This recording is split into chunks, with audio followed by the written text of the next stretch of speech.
but The Rock is cooking.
Voices in my head, they counsel me, they understand, they talk to me.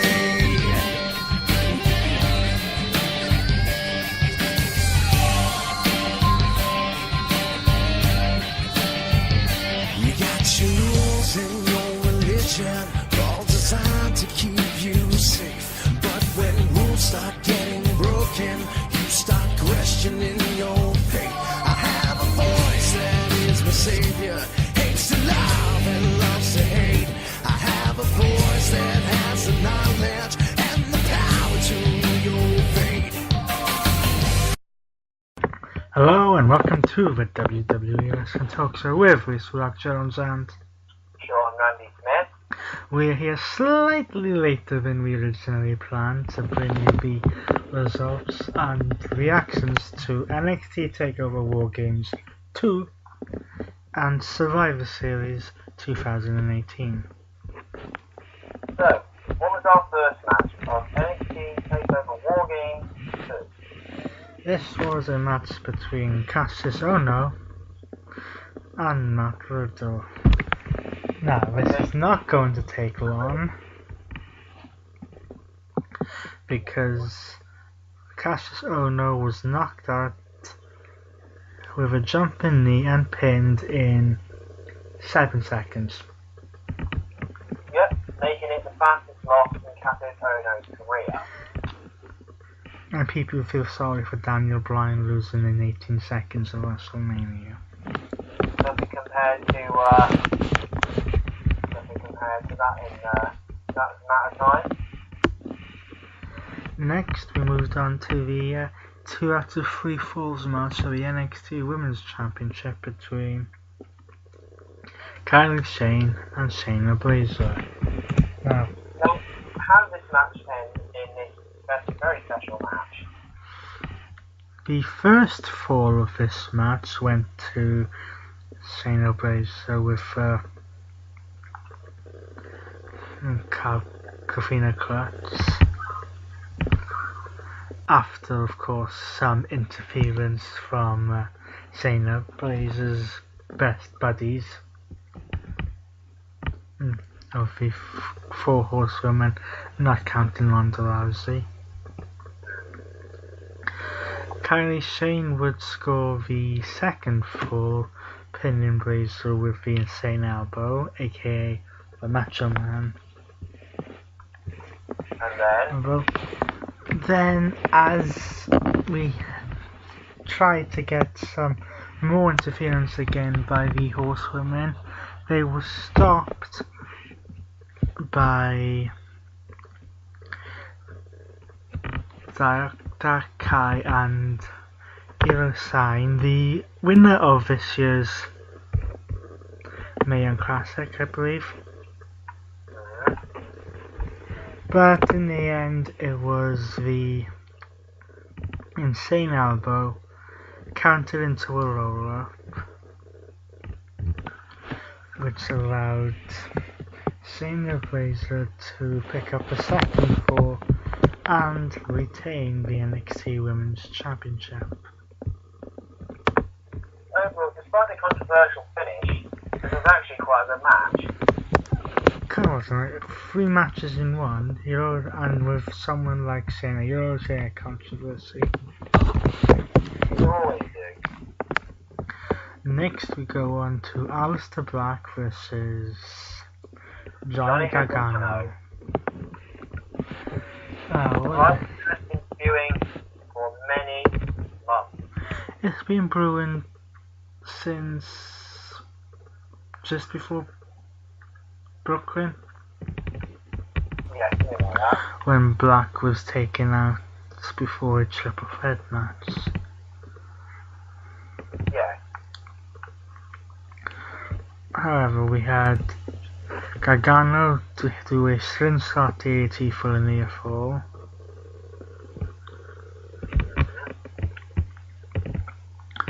We had a diving meteor for a near fall. Yeah. Gargano would apply Aleister Black with the Gargano escape, but Black managed to get to the ropes. Yeah. And in the end it took not one, but two Black matches by Aleister Black to keep Gargano down and pick up the victory. So I think this match was quite a brutal one. Well, most matches with Gargano are. Considering the most brutal one he had was against his now former tag team partner Tommaso Ciampa. Speaking of Ciampa, the NXT Championship, Tommaso Ciampa versus Hollywood Hulk Hogan. Sorry. The Velveteen Dream, who came out in attire strikingly similar to Hulk Hogan's NWO gear. So, in a way, he was kind of paying tribute to. But anyway, on to the match in question. The match in question, we had a Project Ciampa for a near fall on the Velveteen Dream, a Purple Rainmaker for a near fall. A second one was attempted, but Ciampa was able to move out of the way. In the end of the match, it looked like Ciampa sort of stole a page out of Randy Orton's book. By doing one of my RKOs out of nowhere. No, not the RKO, but because the NXT Takeover War Games pay-per-view has two rings to fit the War Games cage, Ciampa performed an elevated DDT on the metal divide between the two rings to keep Dream down and retain the NXT Championship. However, I do think that this is not the last we will have seen of these two, and maybe even at Takeover Phoenix we may see a rematch and possibly a title change. But now we get to the main event, and it's War Games time. Oh yeah. The Undisputed Era, Adam Cole, Bobby Fish, Kyle O'Reilly and Roderick Strong would go against the United Kingdom Champion, Pete Dunne, the North American Champion, Ricochet, and the War Raiders of Hanson and Ray Rowe. Now, bear with me here. The match the match begun with Adam Cole and Ricochet in the ring. Yeah. 5 minutes after that, Kyle O'Reilly would join the match. 3 minutes after that, Hansen would join the match. Yeah. 3 minutes after that, Roderick Strong joined the match. And 3 minutes after that, Rowe joined the match. Yeah. And hit a power slam and power bomb. And let's just say, but then, when it comes to the final two entrants, something big happens. Well, the final entrant, because Bobby Fish got out of the cage when it was his turn and locked Pete Dunne into his. Lock. So Pete Dunne was outside of the match for minutes while the referee tried to get him out.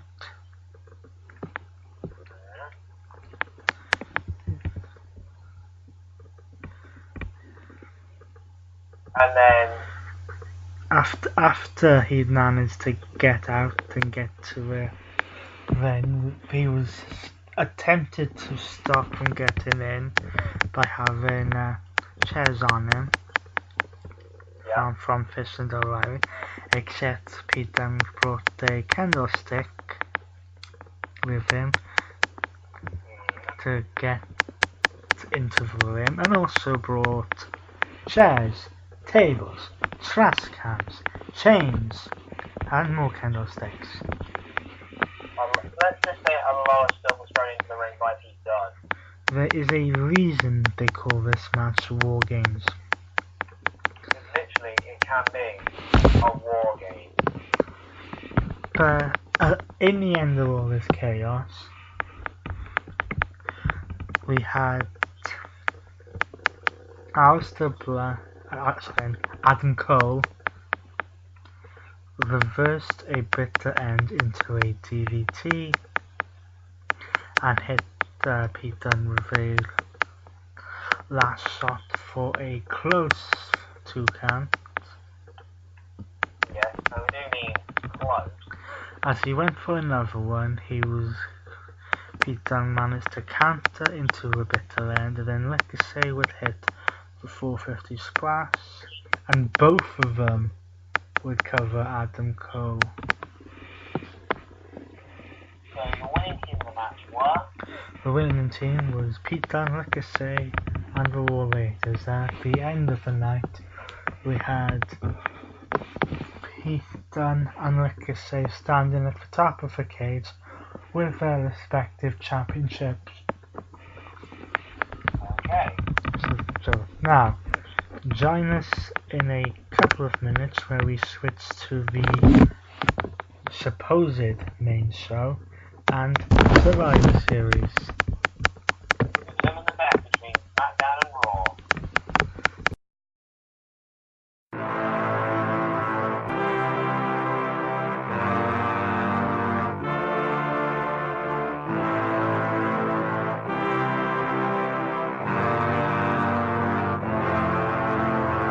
I am a man at war, and I am fighting for all of the broken people, all of the people thrown overboard. They always try to shame us, but they don't speak the language. No, we're not nameless, we're not faceless, we were born for greatness. Somebody sound the alarm. Fire was set in the dark. It's time that you know. No, we're not nameless, we're not faceless, we were born for greatness. It doesn't matter if the world is going mad, if we just hold on, if we just hold on, yeah. The sky is falling and the world is gone mad, and we sing our songs and we just hold on, yeah. So if you're running, stop running. One life, one chance, start living. Sing it louder just to let the world know. No, we're not nameless, we're not faceless, we were born for greatness. We're not nameless, we're not faceless, we were born for greatness. We're not nameless, we're not faceless, we were born for greatness.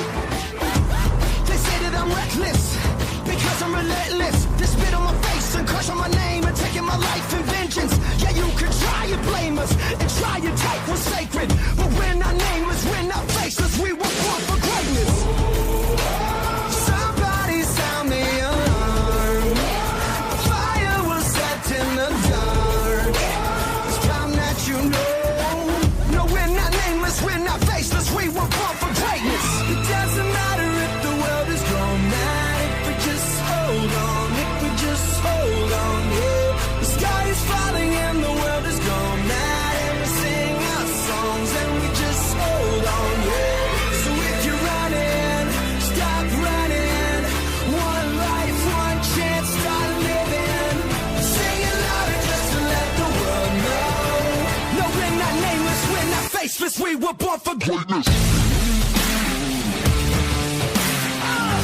We're not nameless, we're not faceless, we were born for greatness.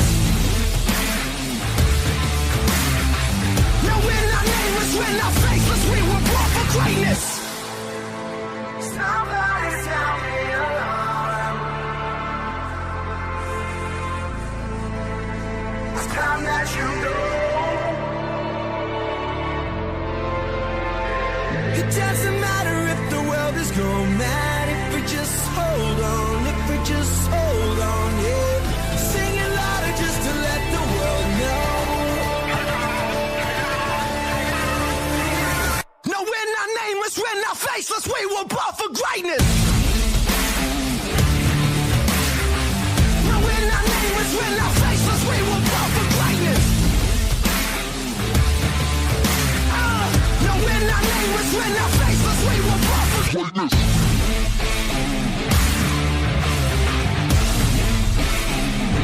We were born for greatness.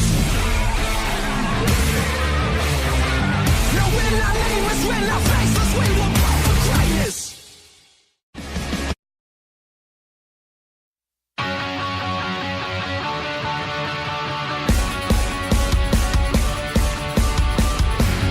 Red alert, time, shine a light down. On the front lines of my mind now. Riding my time on the high ground. Blinded but I'm still alive, shout oh. They said we're lucky to have got this far, and that is not worth fighting for. The words are written on the wall. Come on and fight back. We'll start it over again. We'll take it right back from the ones where again it's time to rise up, even though they left us for dead. This is our last stand. Take a chance now and draw a line in the sand. It's in our hands now. No living with regret. It's time to rise up, even though they left us for dead. This is our last stand.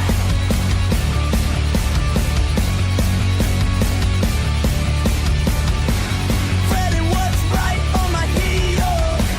Sweat on my skin, pins and needles. Forget it all right, can you feel that this is our time? Make it real, shout oh. They said we're lucky to have got this far, and that is not worth fighting for. The words are written on the wall. Come on and fight back. We'll start it over again. We'll take it right back from the ones where again it's time to rise up, even though they left us for dead.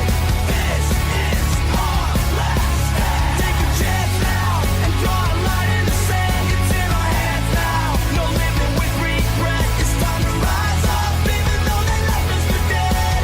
This is our last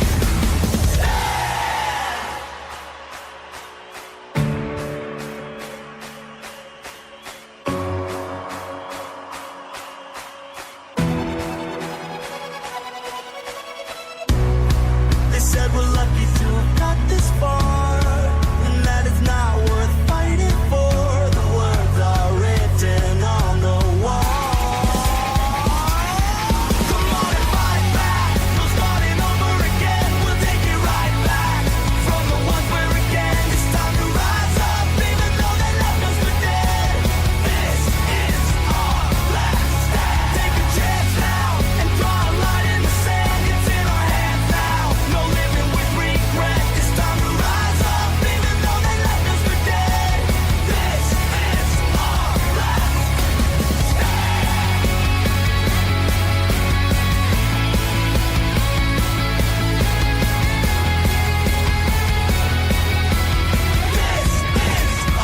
last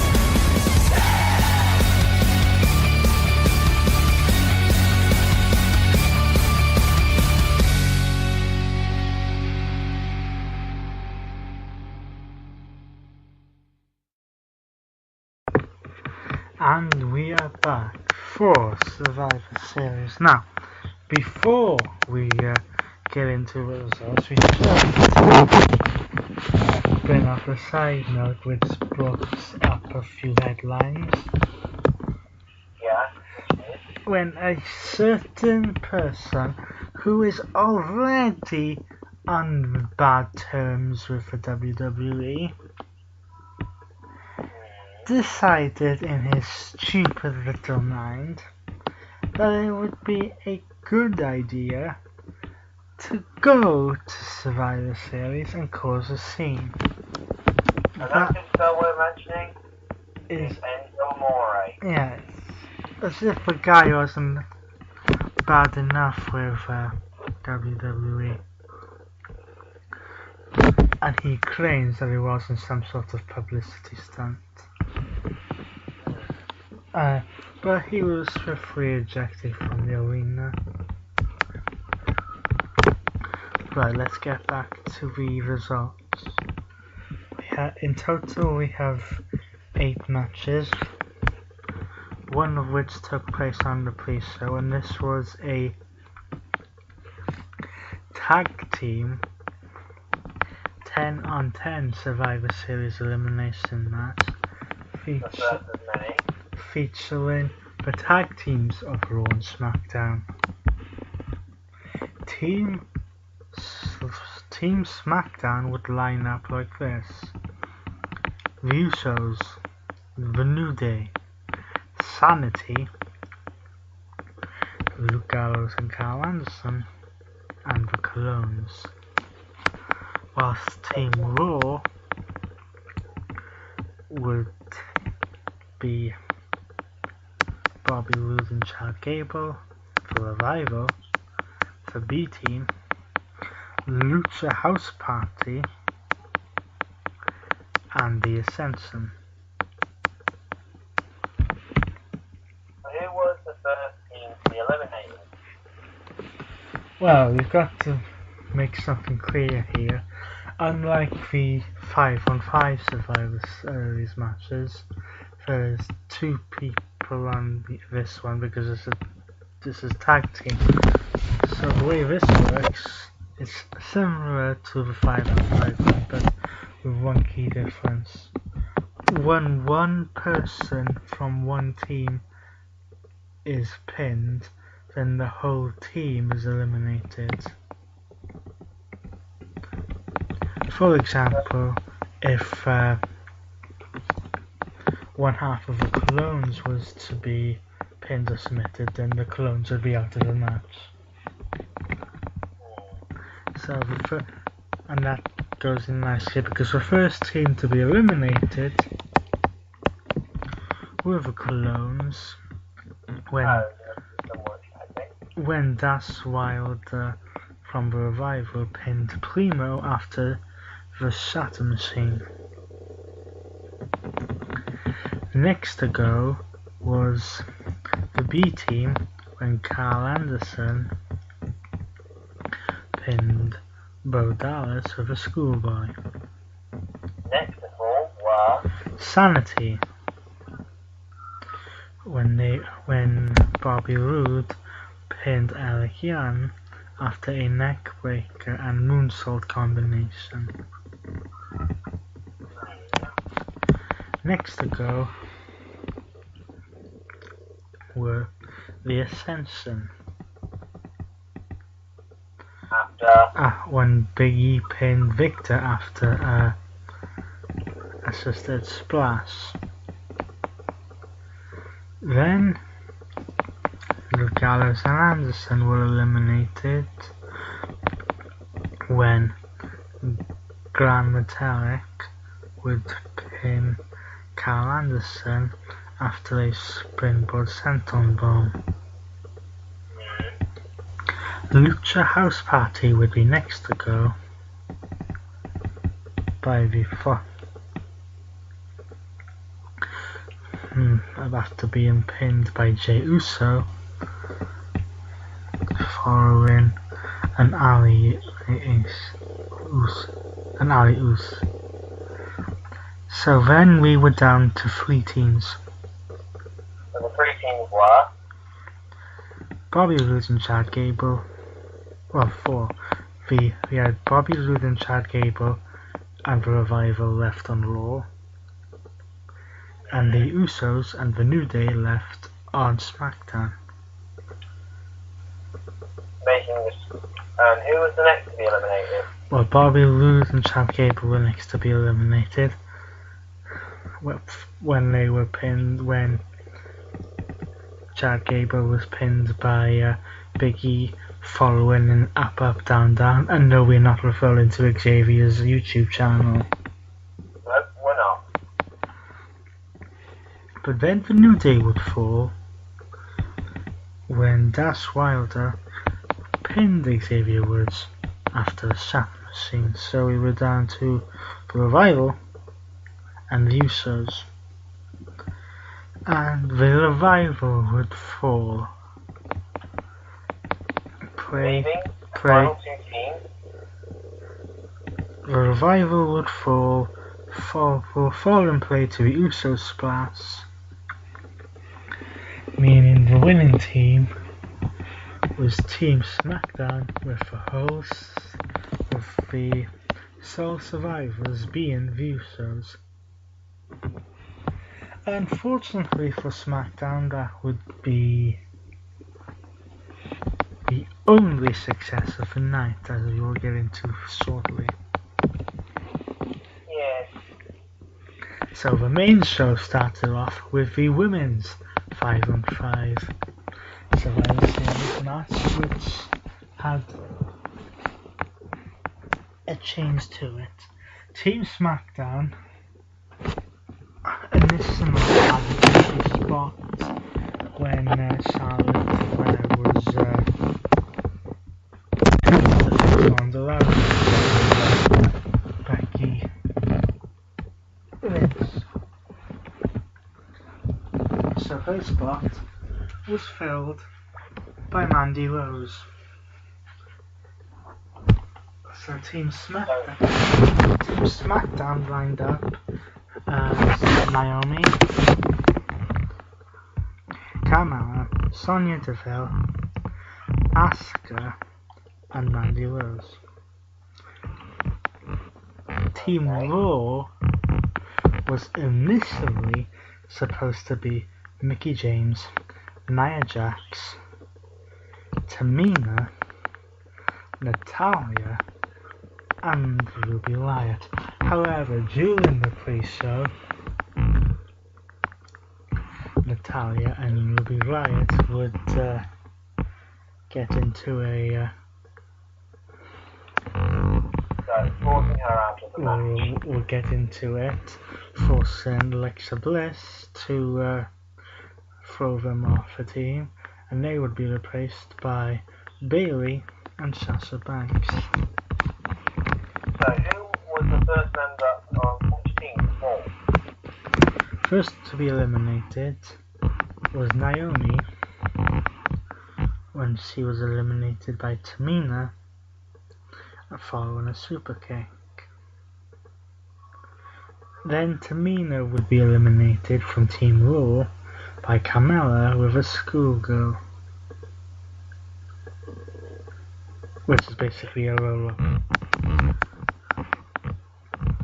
Then going on Team Raw would be Mickie James, when she was pinned by Mandy Rose after a sliding knee by Sonya Deville.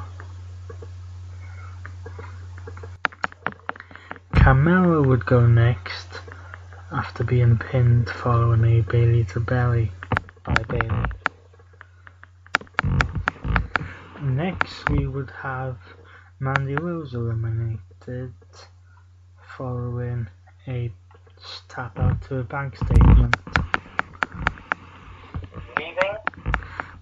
Leaving Bayley, Sasha Banks, Nia Jax, Sonya Deville, and Asuka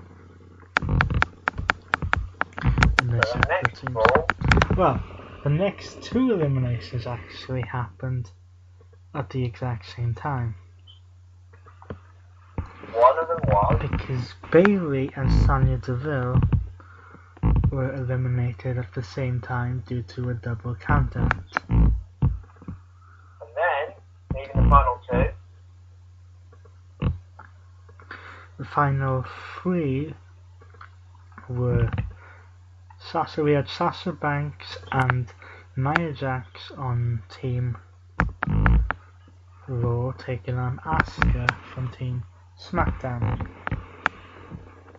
But this is where Nia Jax forgot the team part. Yes, Nia Jax forgot the team part and turned on Sasha, forcing Sasha to be eliminated with the Asuka lock. But then she would go on and deliver a Samoa drop to Asuka to pick up the victory for Team Raw and be the sole survivor. And now she marches on to a Women's Championship match against Ronda Rousey. That's another story for another time. The next match on the card was quite possibly the most entertaining, when the Intercontinental Champion Seth Rollins would take on the United States Champion Shinsuke Nakamura. So, how do we think this match went? I like this match. I mean, both of them can work.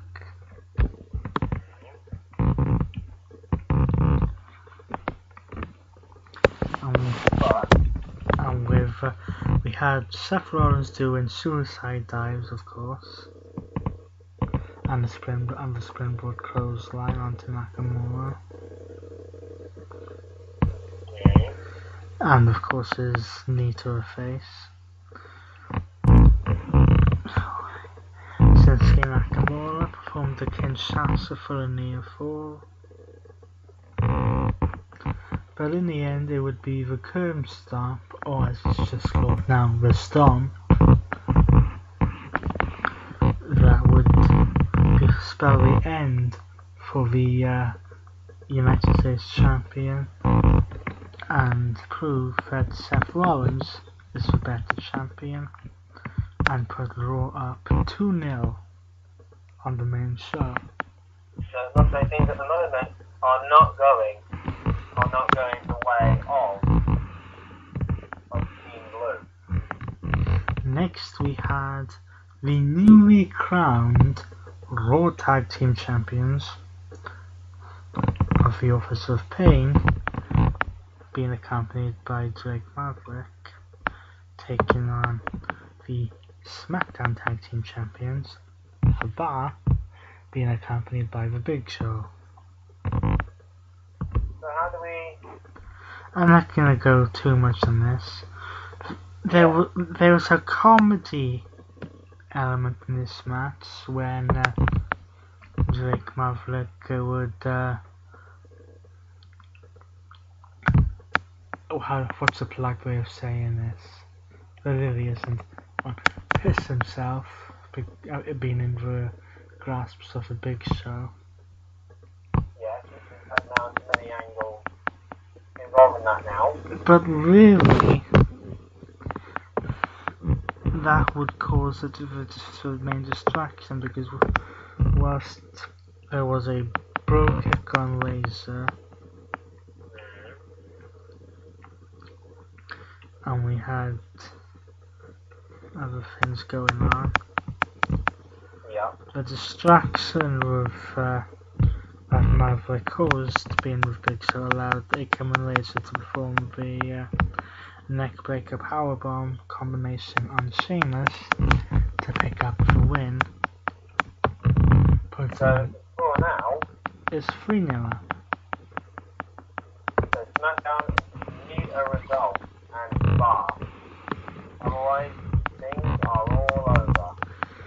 Now we go to the one match, which was not SmackDown vs. Raw. And that was Buddy Murphy defending the Cruiserweight Championship against Mustafa Ali. Now, I didn't really pay attention to this match because I'm way too far behind and don't really pay much attention to the Cruiserweight division.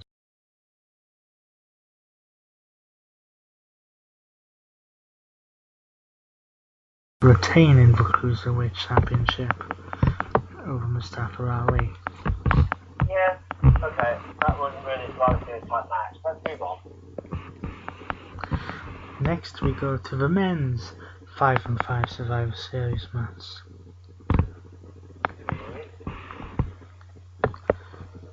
Now, what was it this time? This was Team SmackDown. The Miz, Shane McMahon, Rey Mysterio, Samoa Joe, and Daniel Hardy. Oh, sorry, Jeff Hardy. Okay, that was strange what you said there, but never mind. Well, it was supposed to be Daniel Bryan until what happened a few Oh days. yeah, cool.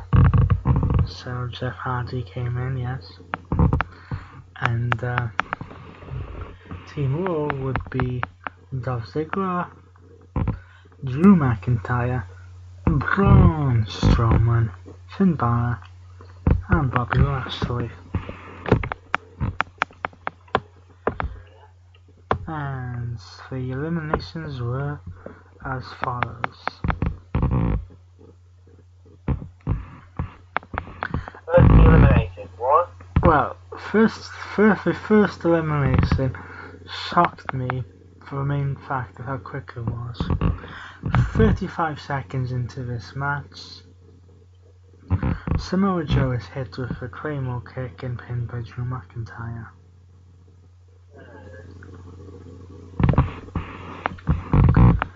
Finn Balor is then eliminated by Rey Mysterio following a 619 springboard frog splash.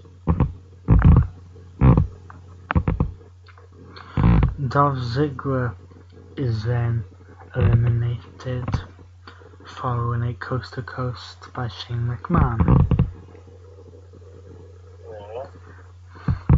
Then it was all downhill for SmackDown. Pretty much. Because we were left with Braun Strowman, Drew McIntyre and Bobby Lashley. Jeff Hardy was eliminated by Braun Strowman with a London Power Slam. Rey Mysterio was eliminated by Braun Strowman with a Power Slam. So pretty much Braun Strowman, pretty much. The Miz was eliminated by Braun Strowman with a Power Slam. That would leave poor old Shane McMahon, who was eliminated by Braun Strowman with a Power Slam. Pretty much. Which let Team Raw to win the match and have Braun Strowman, Drew McIntyre and Bobby Lashley as the survivors. However, after the match, because the clause that Stephanie McMahon put in place was over, Baron Corbin attacked Braun Strowman and got his ass out of there. Yep, pretty much. So, Baron Corbin, you don't attack a monster among men. next we go to the women's one-on-one match. As briefly mentioned before, it was supposed to be Raw Women's Champion Ronda Rousey versus SmackDown Women's Champion Becky Lynch. However, due to a vicious knockout punch by Nia Jax, that did not happen. Charlotte Flair was put in as a replacement, and she would take on Ronda Rousey. Now this was a bit of a interesting match.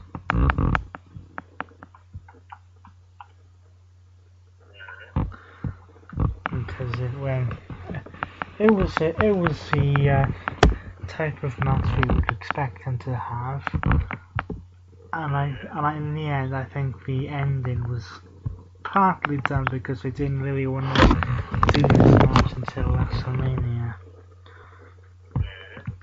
But at the end of the match, Ronda Rousey was going after Charlotte outside of the ring when she's all of a sudden struck with a candlestick, Pretty much. which caused Ronda Rousey to win the match by disqualification. However, things would not end there. No, Charlotte literally went to town on the Raw Women's Champion. Yes, we had candlestick strikes, we had a natural disaster, no, it's not natural selection on a chair, Which looks painful as heck.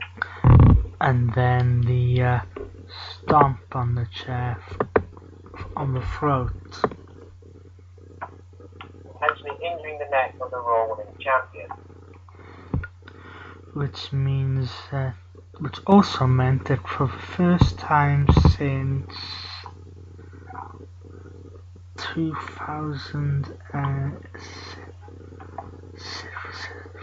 2006, about this time last year, I believe it was,